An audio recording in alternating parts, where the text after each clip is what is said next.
안녕하세요. 지매입니다. 하나의 물건에 여러 건의 경매 신청이 있는 경우를 중복 경매라고 합니다.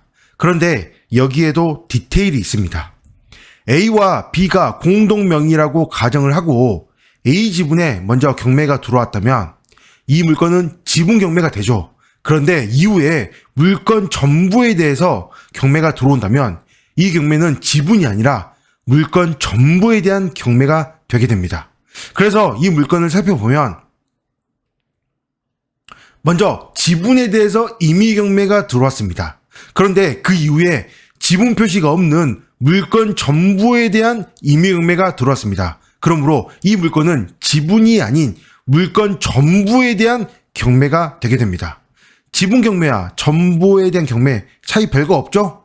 그런데 등기부를 보다 보니 어이없는 실수를 한 부분이 보입니다. 자, 보시면 대부업체에서 물건 전부에 대해서 근저당을 잡았습니다. 정확히는 신한은행에서 사온 거죠. 어쨌든 물건 전부에 대한 근저당입니다. 그런데 시간이 흘러서 10분의 1 소유권 일부 이전이 증여가 되었습니다.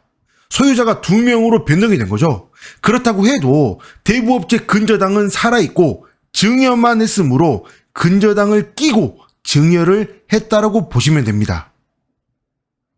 그런데 대부업체가 물건 전부가 아닌 지분에 대한 임의 경매? 물론 이렇게 경매가 진행이 되고 낙찰이 되었다고 하더라도 나머지 10분의 1 소유권에 대한 지분 근저당은 남아있겠지만 그래도 이건 무슨 행동일까요? 아무래도 소유자가 10분의 9만 가지고 있으므로 그냥 지분만 보고 임의 경매를 신청한 게 아닐까 생각이 됩니다. 물론 그렇다고 해도 아까 얘기한 것처럼 물건 전부에 대한 임의 경매가 중복 경매로 들어왔으므로 대부업체의 모든 근저당은 전부 소멸할 뿐입니다. 물론 배당 순위에 따라서 배당을 받는 건 당연한 거고요.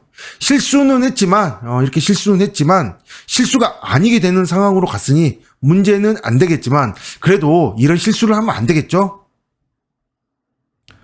그런데 재밌는 건 이렇게 수많은 채권들이 있는데 여기서 갑자기 소유권 일부 이전 10분의 1 증여? 당연히 사회행위 가처분이 들어오죠. 말도 안 되는 거잖아요.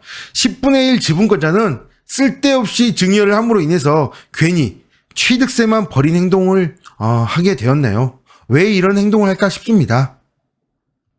어쨌든 이 물건은 등기부가 굉장히 뭐가 많아 보이지만 전부 다 소멸할 뿐이므로 특별히 권리상으로 문제가 되는 사항은 없는 물건입니다. 네, 여기까지 하겠습니다. 감사합니다.